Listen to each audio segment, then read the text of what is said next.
You're on the Dan Time Podcast. I am your host, Dan McArdle, at Dan Time Pod on Instagram, Facebook, X, and YouTube, dantimepod@gmail.com.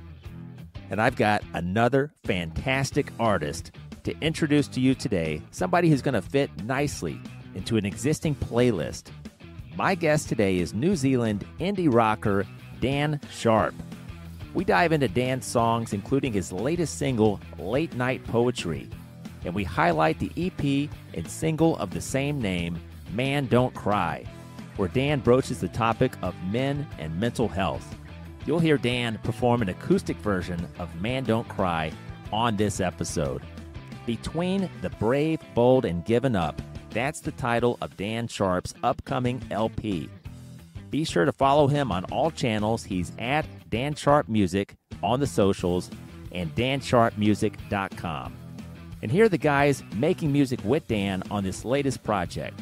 Stan Bicknell on drums, Brad Craig on bass, Will Henderson on keys, and Johnny McLean on horns and percussion.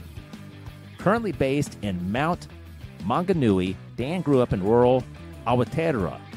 Okay, we're going to kick it off here with a preview of a track from the Man Don't Cry EP. This is Interstellar Runaway. Folks, it is Dan Sharp time.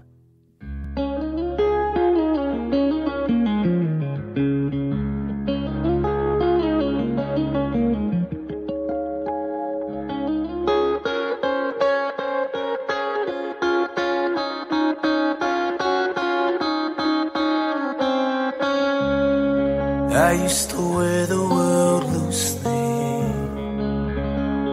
cater to curiosity. I could carry all the weight on my shoulders, but now I'm sick of feeling tired. Where's the ones meant to inspire? And I'm left fighting for a piece of my own mind, of my own mind. Do I fight for a piece of my own mind? Waiting on a sun that just won't rise for me. I can't go back, yeah, I'm done with fine. I can't stay blind, I can't stay blind, no.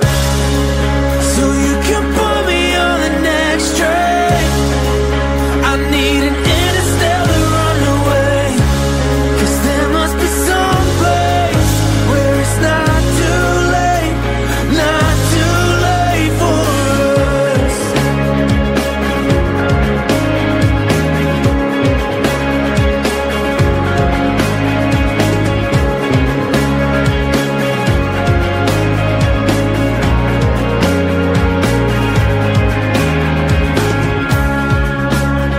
Well, maybe there's a middle ground, one where my heart ain't heavy and my head isn't pounding.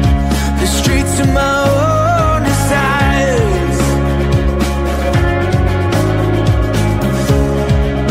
one where everyone ain't playing for keeps, living scared that their mountains are too steep. Well, I'm relieved I've been forced into feeling again. So do I fight for a piece of my own mind, waiting on a sun that won't rise for me. I can't go back, yeah, I'm done with fine. I can't stay blind, I won't stay blind, no. So you can put me on the next train. I need an interstellar runaway.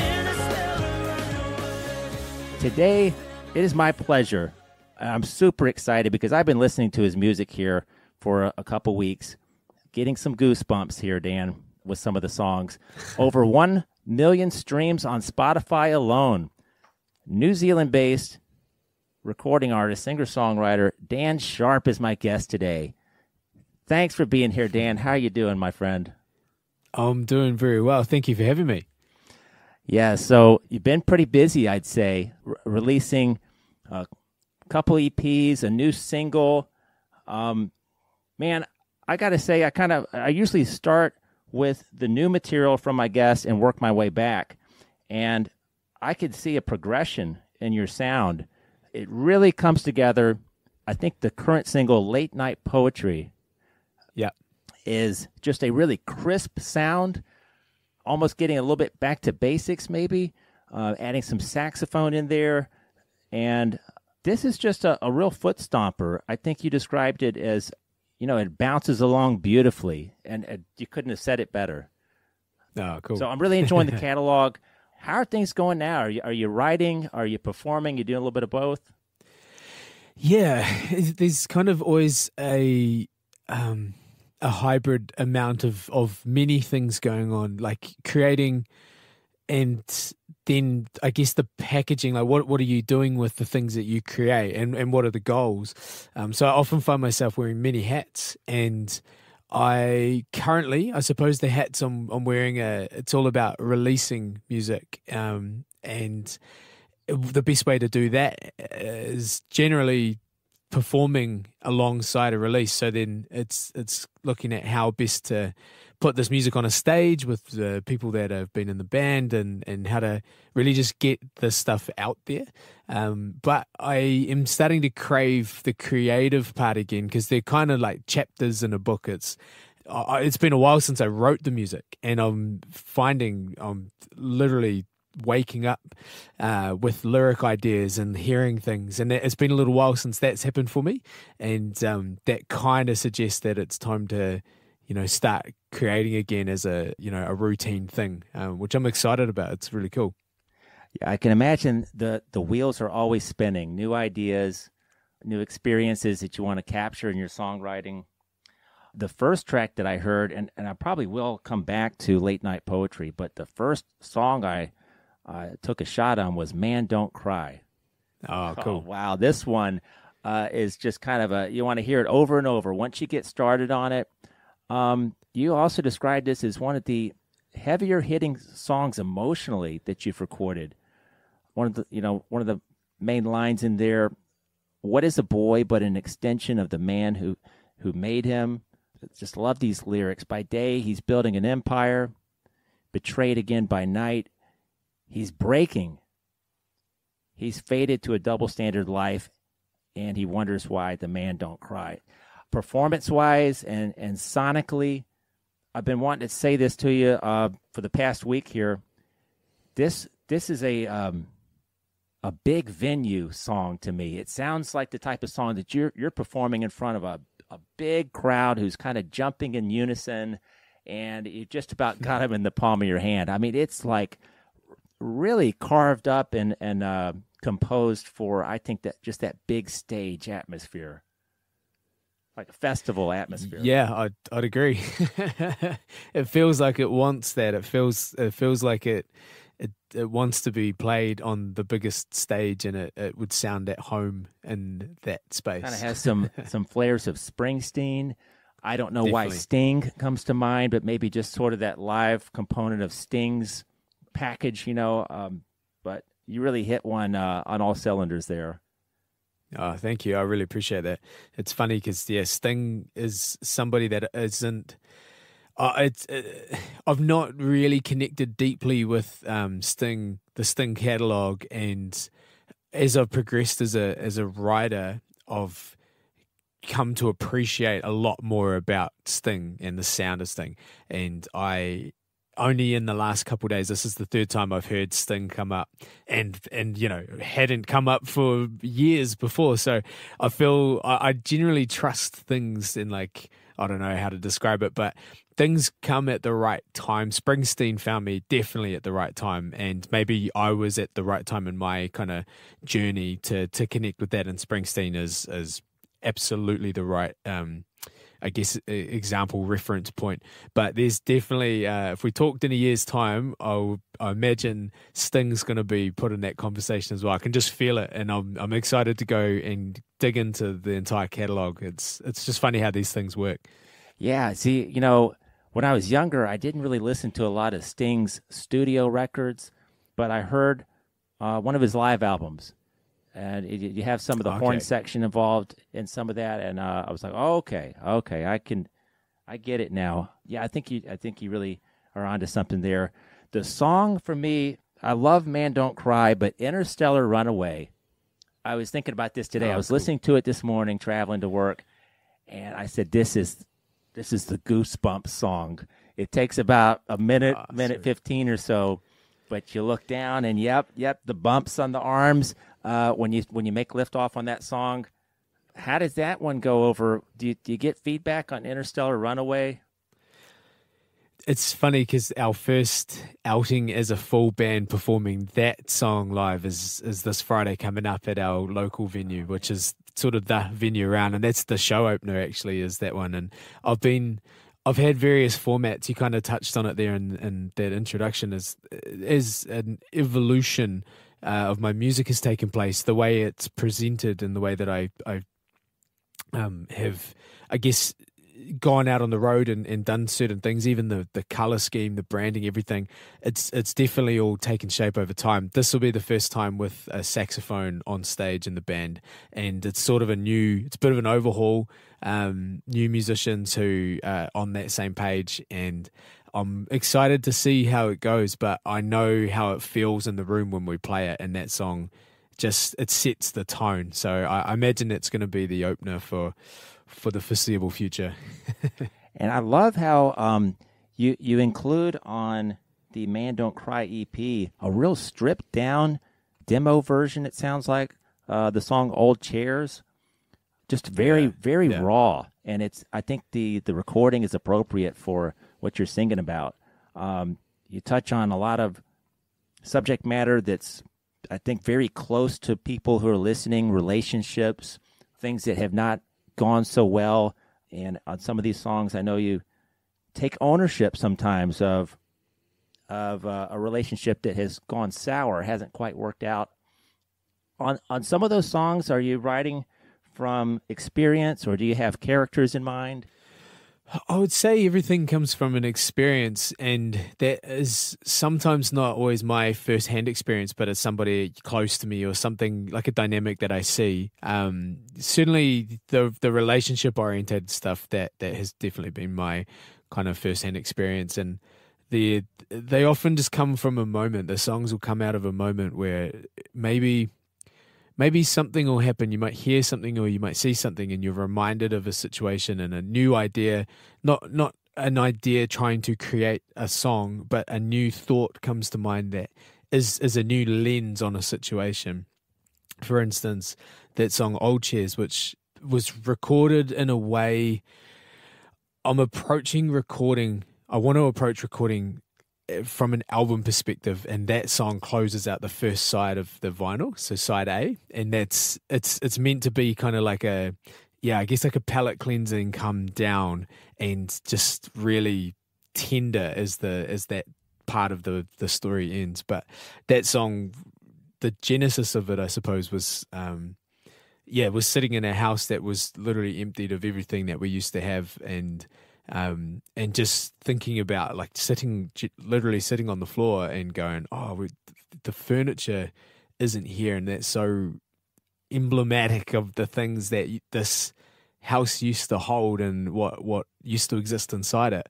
And I think it started out, it was sort of like the last, I can't remember what the phrase was, but it was almost like the last night in our first home, and that sort of kind of took different shape. And anyway, it felt like an important little, just a snapshot of a thought at a particular time in the whole process. It is a process. Yeah, I think everybody has, when you talk about the room and the red wine stain on the carpet, yeah, I think you do a really good job of placing people, maybe whether they want to go back or not, but everyone has had that experience where they're sitting in a room where you used to have deep conversations with somebody, used to laugh with somebody. There was a lot of life in that house or that room, and now it's empty, but you see the traces of it. So I just think that's a really beautiful song, and really shows how you're okay being vulnerable and showing that vulnerability. Yeah, I've for some time felt like my my greatest gift or my power that I have is that I'm not afraid to be vulnerable, and I guess that there's some themes in there, particularly the song "Man Don't Cry," where it's almost calling for people to be more vulnerable, particularly men, because how. The line that you mentioned before, like, what is a boy but an extension of the man who made him? Well, often it's a pretty classic Kiwi trope around men don't cry, and I think it goes everywhere. Toughen up, harden up, and if the way I see it is if people don't have role models of vulnerability, people role modeling vulnerability, how are they supposed to learn? So all we're doing is reciprocating, I guess, a cycle that has led to pain and bad outcomes. I think New Zealand has the worst, maybe the worst, certainly top, 5 to 10 suicide rate in the OECD. It's the statistics here are really bad. And so while the song's not informed directly by one specific situation like that, it's certainly what's the environmental factors, I suppose, or an environmental factor. And I certainly don't think I've got the answers, but I think questions are important and vulnerability is huge. Yeah, I like how you said that. It takes a man and oftentimes to get men to check into those feelings and maybe talk about them, and maybe size up their network, size up the friends around them, and think, do these people really care about my well-being? Maybe I should foster friendships with people that I can talk to freely and openly, and who might even ask me, "Hey, you look like you're having a rough day," or that's that type of thing. And so that's just a powerful song in so many ways. Speaking of the evolution of your sound, on the Water Went Away EP, and going back a little further, there's some elements here which I really love of R&B, some hip hop elements, even, a song like, see, the way that you used to the opener might be my favorite, but I love Louisiana. I feel like Louisiana could be played on an R&B station. It could be even played on a country station. I mean, you really deliver the goods on there. It's an infectious song. Speaking of Louisiana, do you perform that one still? I do not. I don't think it's going to be a part of this next little run with the band. It was definitely. There's a number of reasons, and the evolution of the sound is an interesting one, because I really did start out just as a bedroom singer-songwriter producing my own music, and as it's growing into this band thing, some of those songs haven't translated as well to that band arrangement. But it's funny you bring that one up, because I always felt like that song was almost the dark horse of that group. I did the production myself on that one, and I actually felt like if that song had been put in a more experienced producer's hands, something could have done a lot more with that track. And I'm always interested, because there's the stories of songs that sort of sit there and haven't necessarily done a ton, and then they connect with somebody in a particular way, and maybe a bigger artist connects with it and they record it, and all of a sudden it's it can really go places. But I love that song, and I sort of wish I had paid and got a producer who knew what they were doing. Yeah. But I appreciate your kind words. Oh yeah, I mean, folks, I like to say this early in the episode.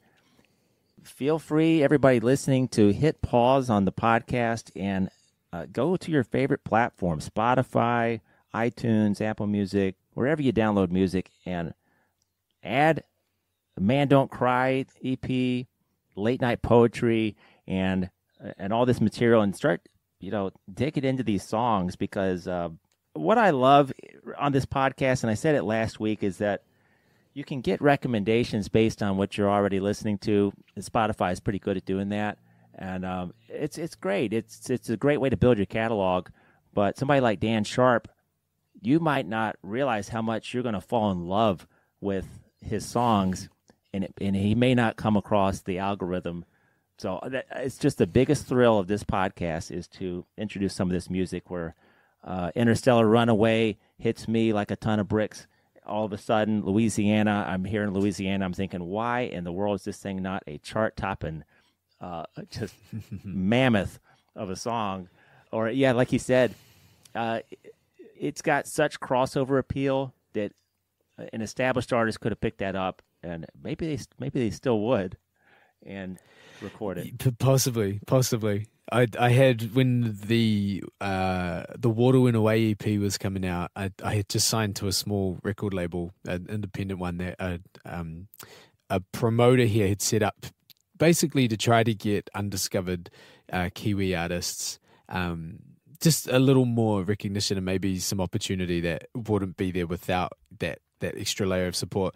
But I did send that around to a number of industry people in New Zealand, and the consensus was, particularly with the way that it used to, if Lewis Capaldi was singing this song, or, you know, a big country act, this song could be, you know, anywhere and everywhere in the world. The song's primed for that, and unfortunately your platform isn't like at the place where it's going to carry that song, but maybe things will change. And I still feel like at some point one of these songs, if so long as the songwriting's, you know, good enough, at some point someone might be like, oh yeah, cool, I'll give that a go. And who knows? Now, wrapping up on this, on the Water Went Away EP, New Zealand Musician website compared you to Ed Sheeran, Lewis Capaldi, Mitch James, Ryan Adams. People listening, if you haven't started listening to the catalog yet, just to give you some idea, they said, with an ease of lyric and warmth of vocal delivery, effortlessly good enough to remind you of your own favorite male acoustic guitar-wielding singer-songwriter. At least on these last couple EPs, you've gotten some recognition here. You're getting across to the live audiences. How do you see your sound progressing? You know, do you have a new single, new release scheduled for later this fall or in 2024? Yeah, I've actually got an album coming out, and that's going to be out in April. And we've just been going through the motions as to like the best ways to, when I say we, me and this label that I spoke of, trying to figure out the best ways to get that out and make as much noise as possible. But a challenge that I've had is that it's really difficult to tour successfully in New Zealand and make it financially viable. So the decisions that we're kind of weighing up is where to put the limited kind of resources that we've got, and is it go out on the road and spend the money that way? Is it to have some amazing digital strategy, video, all of these things, and try to really reach an audience outside of New Zealand? And I do think that is probably the more sensible thing, and I'm excited about creating and going on the road can be awesome, and it can also be really, you need to be in the right place to really make it work for you, and that not be just a huge strain. And it'll be interesting to see what we end up going with. But yeah, lots of new music. I feel like as an artist, present day, as opposed to 2024, as opposed to 1994, or how musicians and songwriters went about their day-to-day business in the 70s and 80s. Man, there's a lot sitting on your shoulders. You got to wake up every day and realize, well, shoot, I better generate some new content on my social media channels. I got people I got to reply to. And there's just so much kind of frontline engagement with your audience that just didn't exist before. How challenging is that, where you're not just writing, you're not just performing and recording, but it's just almost this never-ending list of processes that you have to run through? I think I've got a few thoughts here. I think every person trying to operate in a modern business environment has that same struggle, but where they've got to basically be active to be seen, and you lose relevancy really quickly, and platforms change, new methods come along.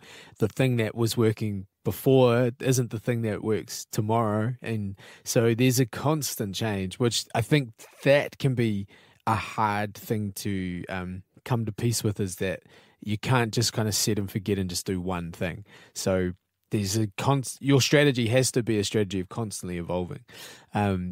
I have seen and I've felt small versions of it myself, where I just start, I guess, pulling away from being active because it does just feel like there's too much to do.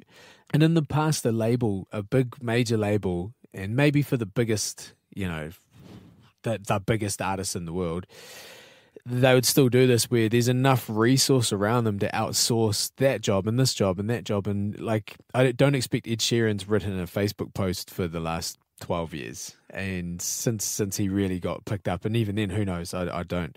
But yeah, it's just another thing that you have to be across. The pros and cons of it is that now, with the platforms we have, if you can manage to cut through, you can reach billions of people at really no cost to yourself. Whereas to go down that major label path now, it really still is spend a ton of money, gather enough, I guess, momentum and groundswell, and hope that it picks up. And it doesn't always do that. Yeah, I guess there's never been a better time than now to be an artist like yourself. I feel that. Yeah, I do. I think that's true. I think that to lament the old days, in that people used to buy CDs and used to listen to vinyl and have great sound systems and not just be listening on the earbuds. It's not really looking at the big picture. You couldn't really record a CD 30 years ago and have anyone know about it unless you had all of these other things in play, and those weren't easy to come by. I think anyone can create anything now, and that's amazing. It just means you've got a different challenge. It's not just the creative thing, it's how do I create some noise around it. Right. I also want to say that, speaking of never been a better time than now for reaching an audience, when I was a teenager, everyone had a tendency to kind of put themselves in little boxes. There was the punk rock guys, there was the hip-hop and R&B crowd, there was the country crowd, there was the metal crowd, and a little cross-pollination, but not a lot. But I feel like today kids are interested in listening to all different types of music. They're not satisfied to just stay in one department there. And do you meet people who are, like their bread and butter is hip-hop, but they connect with your sound? Yes, definitely. I would say that New Zealand does a couple of things as its kind of like core basis of its what works here, and that includes like reggae, dub. There's a little bit of a hip hop overlay there as well, but yeah, the singer-songwriter rock thing, it's a lot less. It has a lot less of an obvious home here than in other places. But I would generally say that people's variety of tastes is probably higher than it's ever been, and most people I know, most people that like music and most musicians just have a ton of things. It's almost like it's mood-based listening now, and I think I read something around that genre playlist. It's not genre playlisting anymore, it's mood playlisting. So people they'll go to how they want to feel, or how they want music to amplify their current situation. So a classic one here would be like a Kiwi barbecue playlist. It's not actually about music that, I don't know, barbecue just describes the mood of sitting around having a beer and in the sun, maybe going to the beach. And so if your song touches into that space, it's a lot easier. This is what I read, how Spotify is kind of operating now. If you can make your song match a mood, you can have a lot easier time of being discovered on these platforms. Now, you're my first guest from New Zealand. I've had Dan Brody from Melbourne, Australia, a couple months ago. Maybe It's been that long. So you're from, is it Taupo? Have I pronounced that correctly? Close. It was pretty good. I lived there. It's Taupo, and I lived there for about 4 years. I actually live a couple of hours north of there now in a place called Mount Maunganui, and it's right on the beach, and it's in what's called the Bay of Plenty. We're about an hour from Hobbiton, where Lord of the Rings, where Hobbiton was filmed. But yeah, I grew up not too far from here, and it's definitely one of the beachier, sunnier, warmer parts of the country. It's good. And I understand you recently got engaged. Yes, I did. Congratulations. Oh, thank you. Yeah, no, that was an awesome way to end. We had a trip overseas, and that was the perfect way to end it. Where do you like to travel when you get some time and opportunity to go different places? Do you have a favorite vacation spot or place that you've been? Not really. Not a favorite sort of place that we've gone like more than once, but I will say Kiwis have quite a strong connection to the UK, and we've got like a easy kind of work visa thing there. So a really classic thing to do is Kiwis kind of mid to late 20s, they'll go and live over in the UK for 2 to 3 years. We got the visa and we went over there thinking we were going to set up and maybe live there. And in the end, we bought a camper van and we lived in that. We just did the summer, came back here for summer, went back over there and lived in this camper van. In Scotland, we had 5 amazing weeks there, back down into Europe. Ireland has been awesome. I've been there a few times. But Portugal was the place that we probably loved the most. And yeah, lived in our van down there for probably 5 or 6 weeks, and it was amazing. Do you feel obviously people who have listened to this podcast are like, okay, here he goes, he's just going down the rabbit hole. Do you feel like the minimalistic lifestyle, or if you go on a journey like that and traveling, does it allow for more creativity when you're just, like I said, traveling and sleeping in a van, or it could. Elements? I'd say it's personality dependent. It's and the time thing. I think everything's like kind of seasonal. If you've been in this kind of digital, urban, intense environment, like it's only natural that offsetting that with not having all of the things and lower stimulation, it's just like, it's kind of like a breath of fresh air or something, and you're like, oh man. And then by the end of about 4 or 5 months of it, we were craving being back. Like there was almost too long. So yeah, I'd say it's not the environment in which I get creative, and especially that traveling thing, but it's the environment that I get inspired. And so like going and seeing new things every day, reading incredible history, scenery, just being in places with stories that you haven't heard, and like perspective changing histories, that sort of stuff informs a lot. And then I come home and I'm here and I've built this studio that I love, and I'm really excited to just get to unpacking all of this new sort of information and finding ways to make it, I guess to tell a story or to put my spin on it. Yeah. Coming right back to your current sound that you've achieved on late night poetry, and listening to the prior releases, the prior singles, I just feel like you're very comfortable in your sound now. Not that you weren't on Chaos Eyes, the Water Went Away EP, but I feel like you're really doing exactly what you want to put out there. Like you've settled into this straight ahead. I love sometimes just hearing straight ahead rock and roll. And Man Don't Cry, like I said, it sounds like a live song, or it's built for a festival atmosphere. And late night poetry, that's kind of a repeat song for me as well. Oh, I like the percussion. You seem to pay attention to the percussion element of your songs. There's I don't want to bounce around too much here, but there's what I would consider an epic song. Probably, if I had to pick one out, By Your Hand, the final song on Water Went Away EP. That's like the real experimental. It gets a little chaotic at times, and it really builds beautifully. Yeah.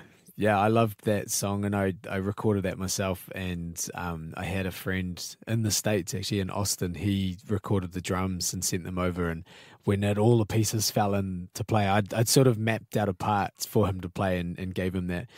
And it was meant to be sort of just a closing track. And live, that was a huge song, but the recording really just didn't connect at all, in any way at all. It's my lowest played song on all platforms, and it gets next to no plays, but it's kind of like this little secret, well-kept secret, I suppose. And I hear it, particularly the ending, and it's exactly what I wanted to do, and the mood I wanted to create, and the feeling I wanted to create. So yeah, I'm really proud of it, and it's not impossible that I'll re-record that with some better production values at some stage. We'll see.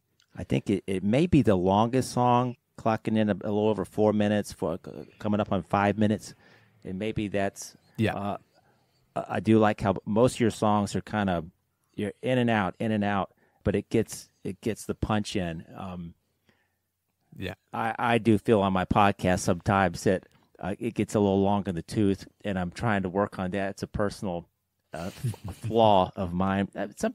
Sometimes people, if you like, a baseball here in the States, and you don't, if you like a 15-inning ball game, maybe I have some listeners that enjoy the carrying on here. But yeah, I do like that your songs are really to the point, and it's you either want to hear it back to back, or it just kind of it gets you fired up. Dan, I guess one other question or a couple other questions. Do you have influences that are maybe that you've carried with you for a long time? Is there an artist that's just a top of the list favorite for you, or a top three?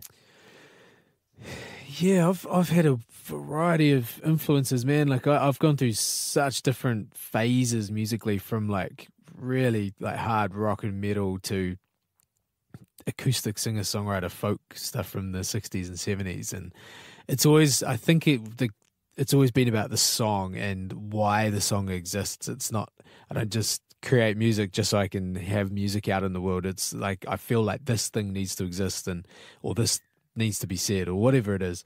And for that reason, Springsteen has always been there or thereabouts. He's such an easy person to point to, because the songs, a lot of the source material and the things he talks about is there's an overlap with, I guess, the tone in the music and the sound of the music. So, but yeah, there's also a lot of like more modern soul and hip hop artists as well that I take a lot away from. I was just listening to this album Malibu by Anderson .Paak on, I've got the vinyl, and I just listened to it, and man, the ability to communicate in that art form, I'm really jealous of that art form, because he doesn't necessarily have to abide by like a melodic structure in the way that he raps. And so you can just, it's just such a different way to communicate, and there's almost a lot less boundaries in it. So yeah, I've been listening to that, and it's really liberating. There's a couple of Kiwi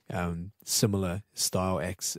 Avondale Bowling Club is one he's put out an album recently, and it's just a phenomenal art form. And there's many, and I love that there's such a variety of ways to communicate stories and feelings. I want to kind of pluck one song here from the Slack Tide EP, going way back to 2019. Lifeline. The second song on here, for me, it reminds me of Johnny Lang did this record about 25 years ago, Wander This World. And I was like, okay, that's got some of that Johnny Lang flair for me personally. I think everybody connects with songs differently. But I love it. It's real soulful. And cool. Yeah. I think that was the first proper single I put out. And it's at that point I was really connecting with Gary Clark Jr. And I love Keb Mo. He'd be in that. That's certainly his first couple albums are more folky singer-songwriter blues.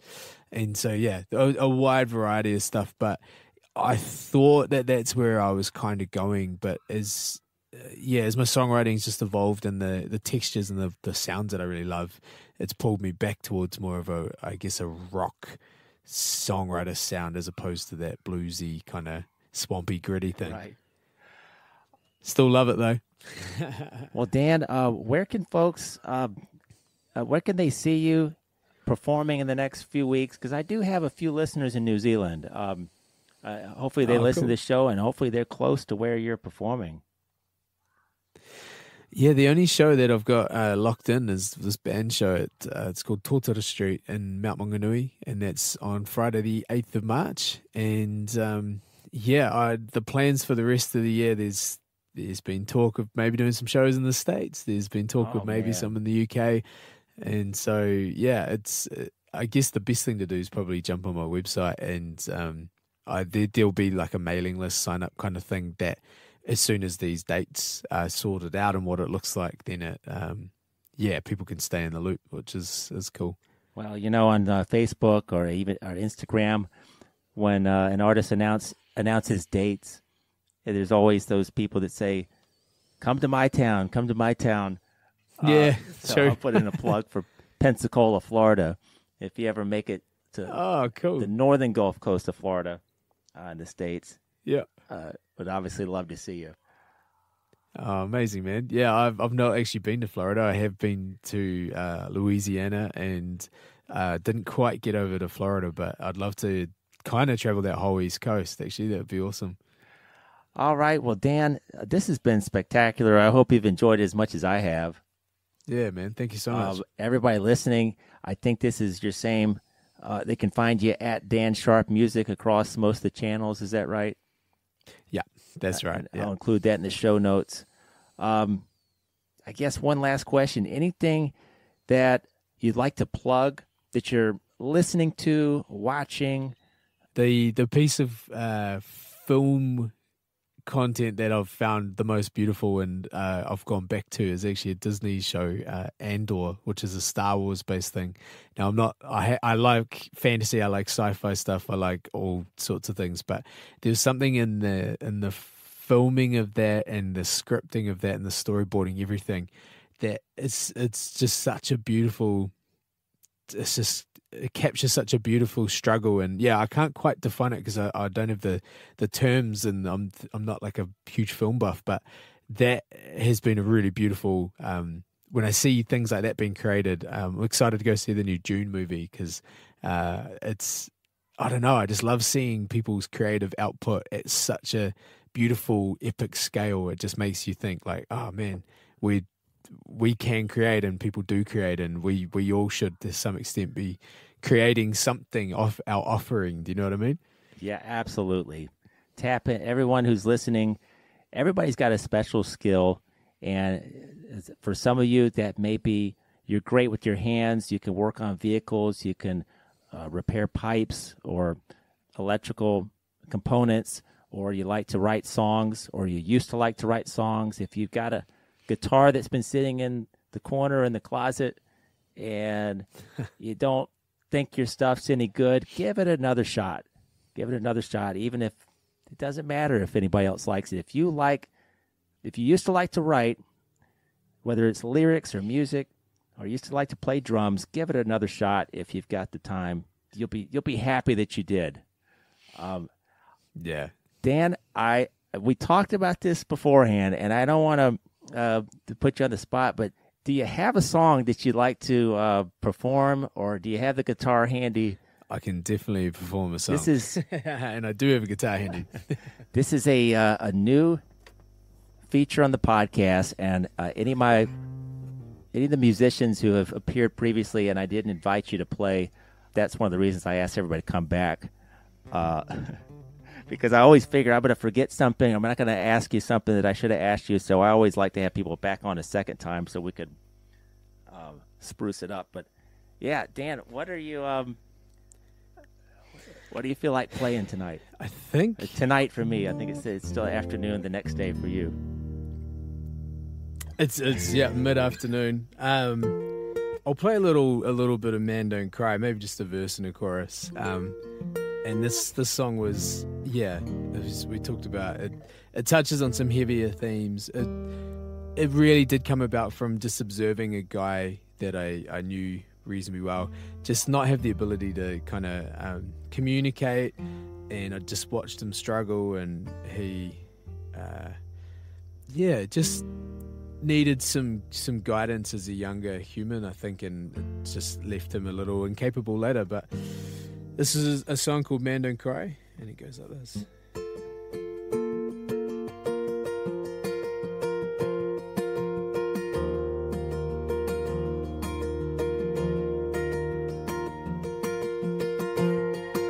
Too soon as soon a mantle, he built a stone walls high.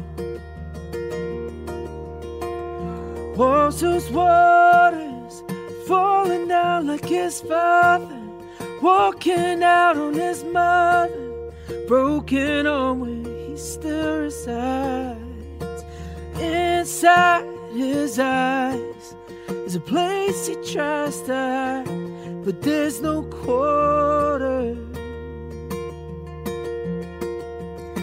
By day, he's building an empire, betrayed again by night. He's breaking, he's faded, a double standing life, and he wonders why.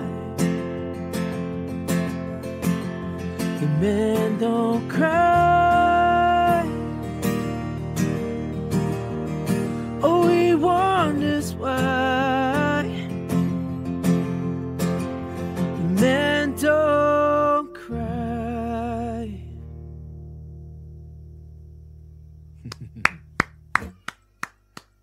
Good stuff, Dan. Folks, if you haven't already, download the EP. Much. Try it out.